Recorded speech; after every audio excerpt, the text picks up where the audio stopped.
Okay, welcome back. Um, Hopefully everyone who's here and needs to be here is here. Um, yeah, this is going to be a very relaxed conversation following the Health Equity Speaker Series episode that we just wrapped up. I thought it was amazing. I hope you guys all thought that was amazing. And more specifically, this session will be about reimagining movements. And so, our goals for the time that we have today are to one, understand that fostering community is integral to creating sustainable movements, and also to understand that all of us collectively are part of a larger movement, that being the one for health equity around the world, and understanding that we each play an important role in this movement. And so, as I mentioned in the Health Equity Speaker Series episode and a couple other events, I really want us to just be as comfortable as we possibly can be. And for me, that means keeping my camera off while I'm chilling in my room, and chatting with you guys. And if that looks the same for you, feel free to keep your camera off.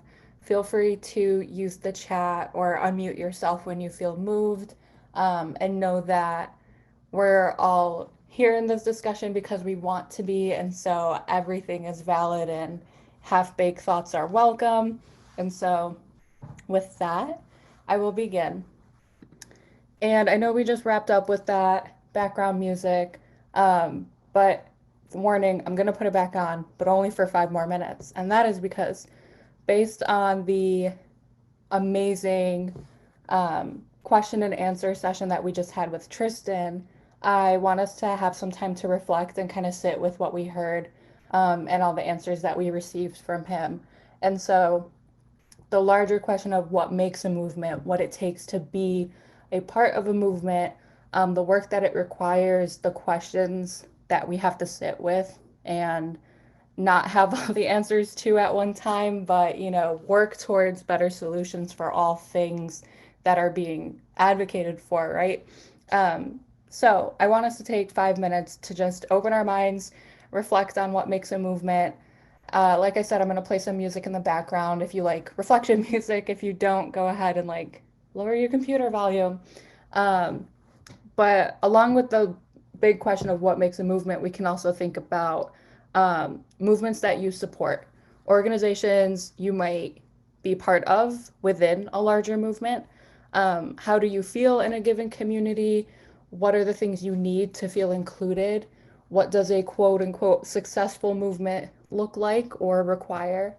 Um, and so, for the 5 minutes that we have, just open your mind to different perspectives, let some thoughts bake, and I will gather us all up again at also 22 minutes after the hour.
Okay, I'm back. Um, I'm gonna open the floor. I would love if everyone on the call could share something, whether that's through the chat or verbally back at me. Okay, I don't want to go first, but I can break the ice and say something that I've been reflecting on, which is what something that you had kind of shared earlier, Sarah, the the value of education, like centering that, because a movement, people can do stuff, but having your like heart and mind, not just your mind, but your heart involved in enacting some change. I just it's something that we see. You can see it in people's eyes, like when they learn something new, when something changes about their understanding about something, and not only do they understand something differently, but there's like a desire to do something about it. That's like kind of a key part of a movement, in my opinion, is just that education piece and the storytelling, which we talked a lot about in our last meeting. Those are some of my initial reflections. Yeah, thank you. The breakthrough moment is real, and I feel like um so Liz isn't on the call, but Liz was on the Health Equity Speakers series episode. And that moment of sharing that it's burdensome for people within communities who have been historically oppressed and continuously, even today, like disinvested, disenfranchised, abused, so many things. It's exhausting to go into that and explain to people who live life with privilege, like what that's like, and try to educate everyone you come in contact with. And so that breakthrough moment that those same people who live an easier life, so to speak, have, it's definitely cool to see, but so much work goes into that. So much organizing and so much movement making and change making has to be put in for that education process, for those breakthrough moments. So thank you for sharing and thank you for breaking the ice. Does anyone else want to share?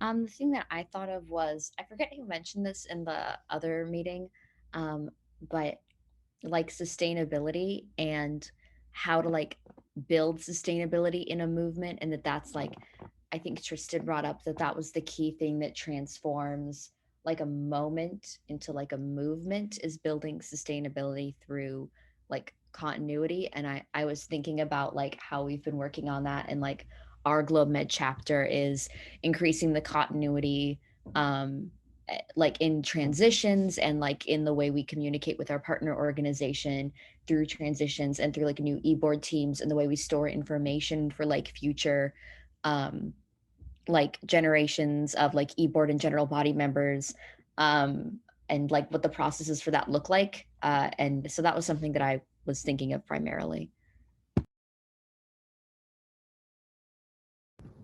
Yeah, that's such an important point, and thank you for looping it back to GlobeMed centered topics, practices, programming. So like grow and partnership, those are super important.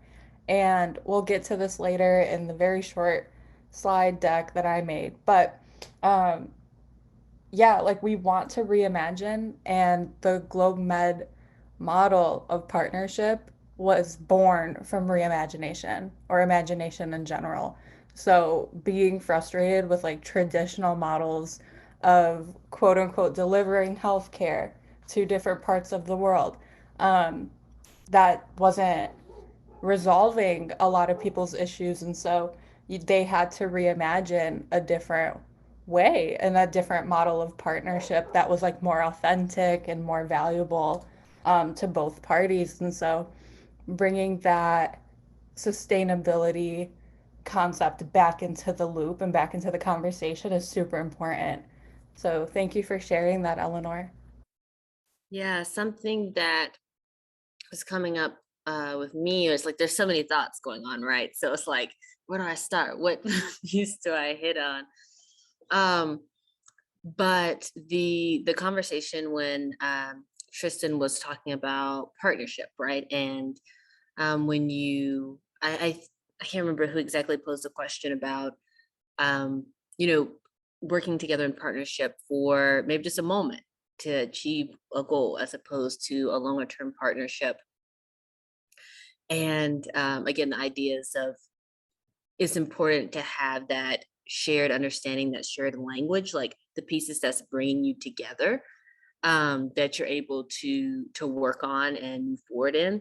But it's also important for you to stay true to yourself and your values. And I think he used the example of, individuals who are like, yes, we should do change at the electoral college level. And he's like, I don't agree with that. Maybe in a particular moment we can come together and, work we're together for a short period of time, but then long term, that partnership won't be there, and that's okay. Um, yeah, it's just something that I've just been thinking about. Like again, as we think about partnership, even like at the HQ level with different peer organizations, and when we think of going to the chapter level, like working on campus with different organizations. Um, yeah, and having those ideas of like, what are our goals for this moment? What are our goals for the long term?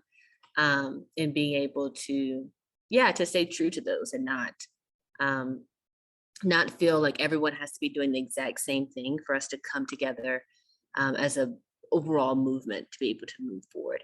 So just some thoughts. Yeah, India, I love those thoughts. Okay.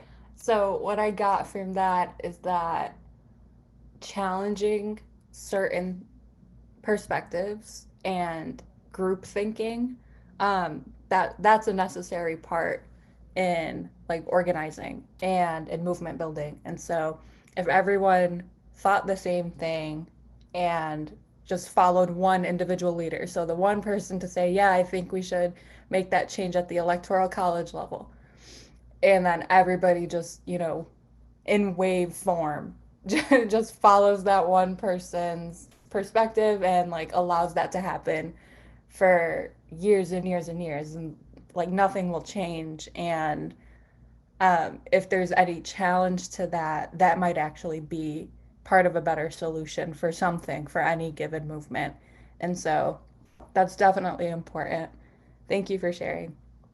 I want to move through the slide deck only because there is one breakout room that I want to have, just one. Um, oh, but we could also do it in a large group. I don't know. I like the group size that we have, and so I'll let you guys tell me through like chat or something. But first, I do want to talk about community movements, and so part of why we had different sessions this week. We had a reimagining global health session. We had a reimagining partnership session. We are now having a reimagining movement session. And for students on the call, next week we will have 3 different sessions about reimagining leadership within your chapter, within partnership, within partnership and like other things.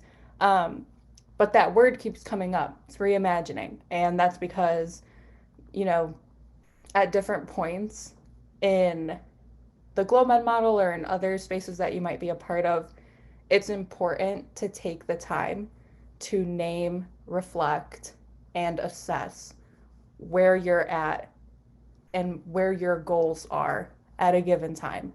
And so for GlobeMed purposes, it looks like reimagining things like global health equity. It looks like reimagining what movements look like, reimagining our partnerships, um, and how they work, what they look like, what actions need to be carried out in order to always be better, always be learning, always make strides in the work that we do. And so it's a healthy thing to do. I I hope that we can all start reimagining these things. Um, and yeah, so community and movements is also one of our function areas. And so we have an action guide around it. There's some e-board positions that work really closely with this concept of like community building, movement participation. And so there's a slide. It says community and movements.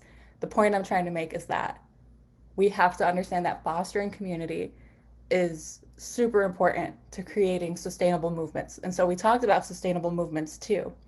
Um, One in the health equity speaker series session, and also now we're talking about sustainability. And so I'm sensing, are all in the agreement that the GlobeMed movement is one that is built on sustainability. And also, the work that goes into it has to be sustainable as well. And so Tristan described the community he was part of and how that was so important to where Detroit Will Breathe is now, and all the work that went into interacting with the community, value alignment, and really just connecting with people. Goals are met with people, movements are made of people. And so, what we typically see with human rights movements is that there are more often than not hundreds of people who agree with the values of a movement or an organization. So, for example, you guys are part of GlobeMed. There has to be something in you. You're on this Zoom call right now in the evening on a Thursday during the summer. There has to be something in you that is aligned with the values of GlobeMed. That's a given. Um, and so there are a bunch of other students who are also there and are in this with us at headquarters. And so the connection through values alignment, that's what creates community bonds. And that's what starts community building.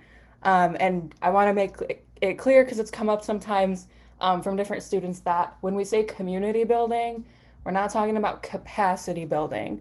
And so we're building relationships. That's what we mean by community building. And through that, we spark momentum, and that takes action. And so that linear way um, of like, people, community, connection, values, all of that, that's what's going to get us to our end goal. And whether that's equitable quality health for all, or canceled student debt, or reparations, or what have you, there's a lot of things people are fighting for and advocating for. And so that's going to take some community building. And so we talked about the GlobeMed founding story a bit.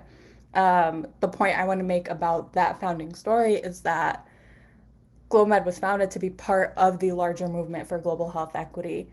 And though we make a part of that movement, we are not the end all be all solution to long lasting institutional problems that keep people from achieving health all over the world. Um, and so we work in this movement, we try, and we definitely share as much as we can and interact with all the different people who are also in this movement. And we're allowed to continue the process of reimagining what we want for each other and what we want our organization to look like. So, that being said, we're a movement within a movement, an organization within a movement. And we wouldn't have this without the community that you all build in your chapters, with your partners, or with the larger network.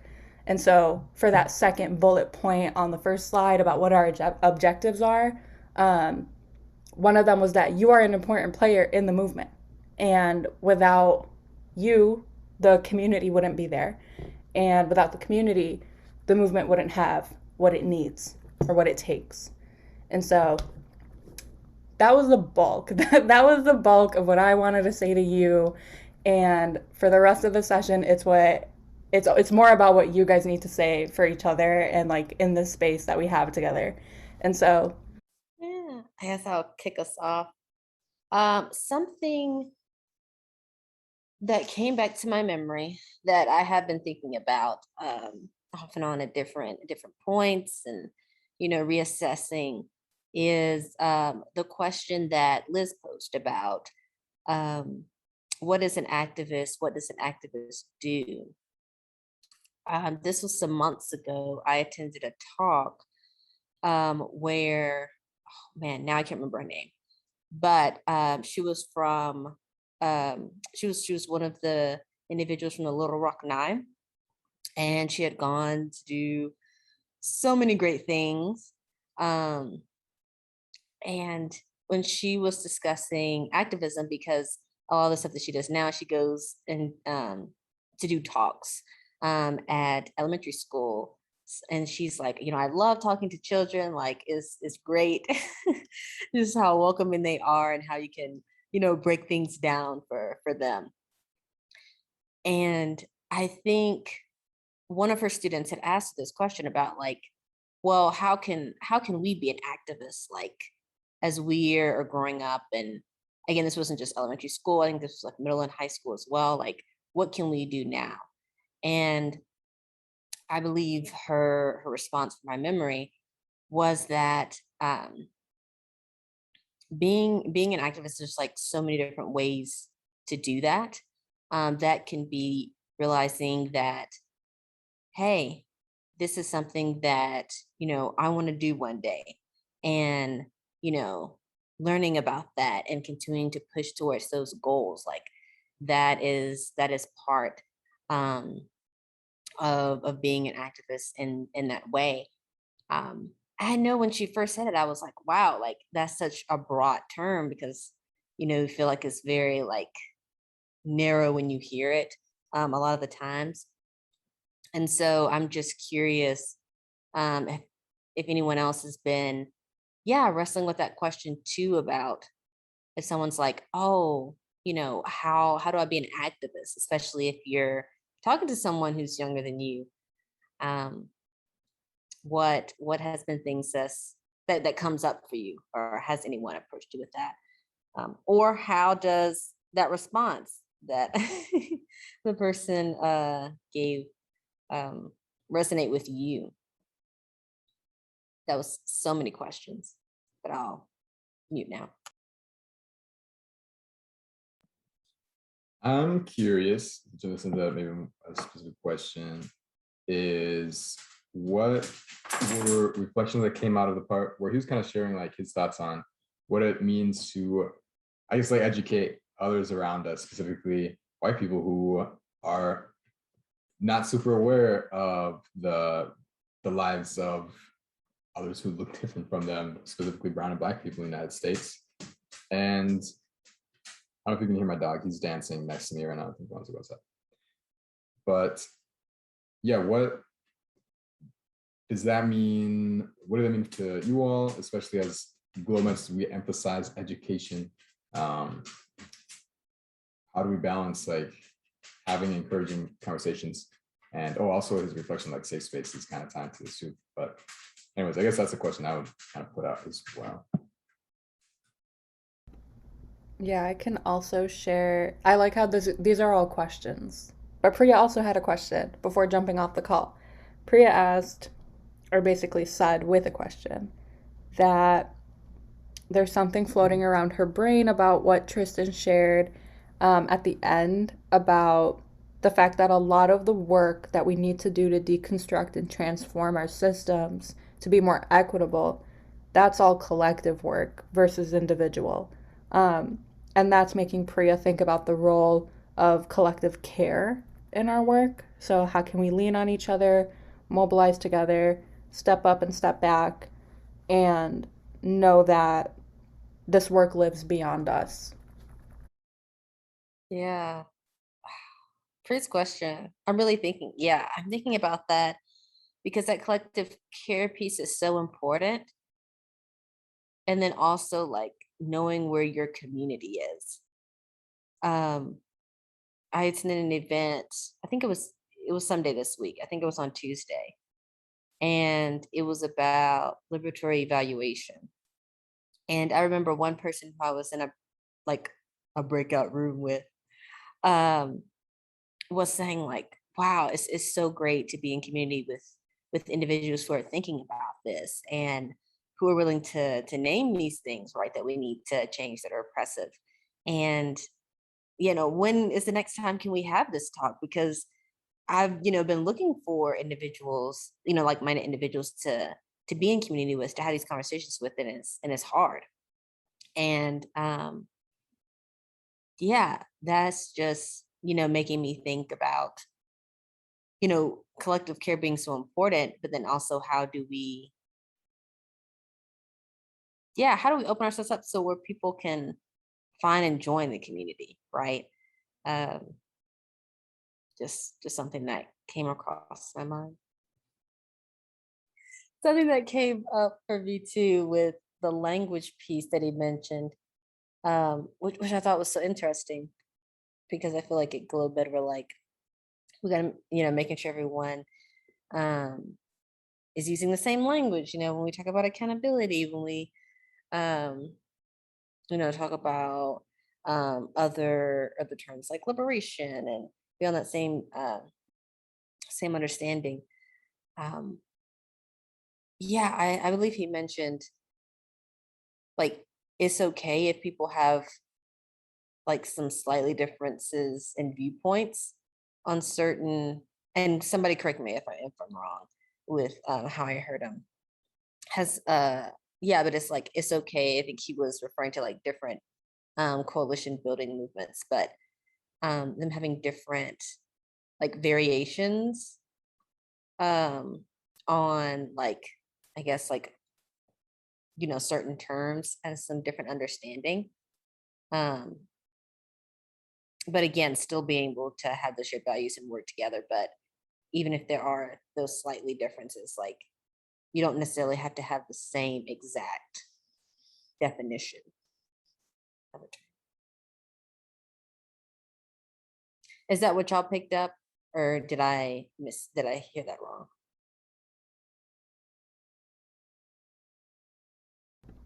Yeah, I got that from Tristan too.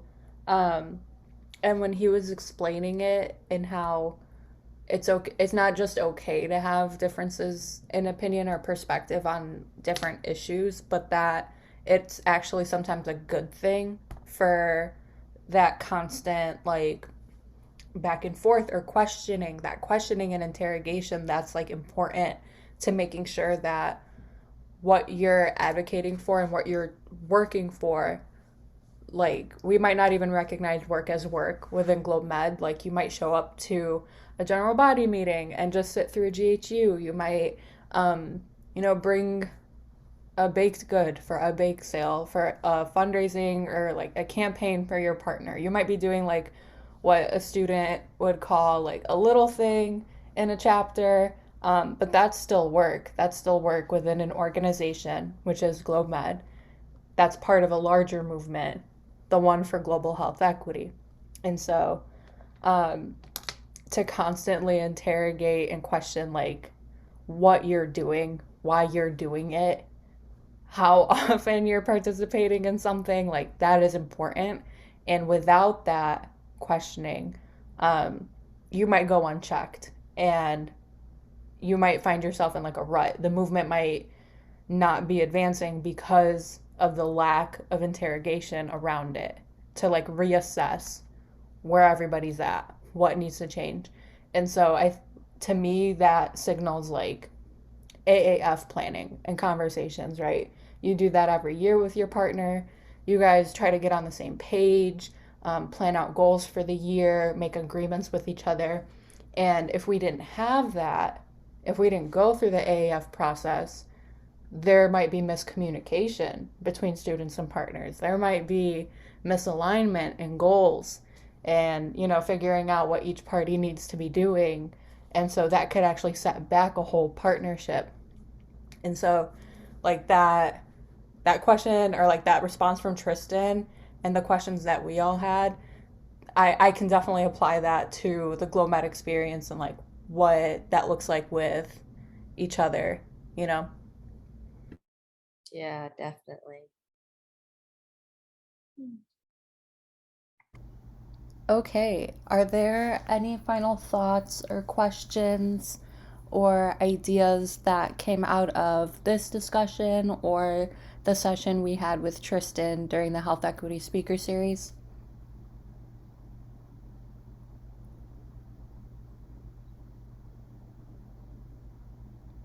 Okay, in that case, thank you all for joining us.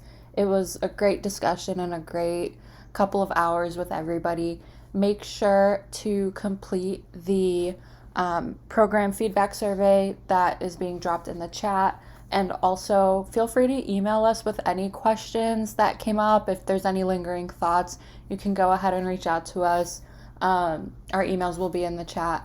And other than that, I hope everyone enjoys the rest of their evening. Thank you. Thank you.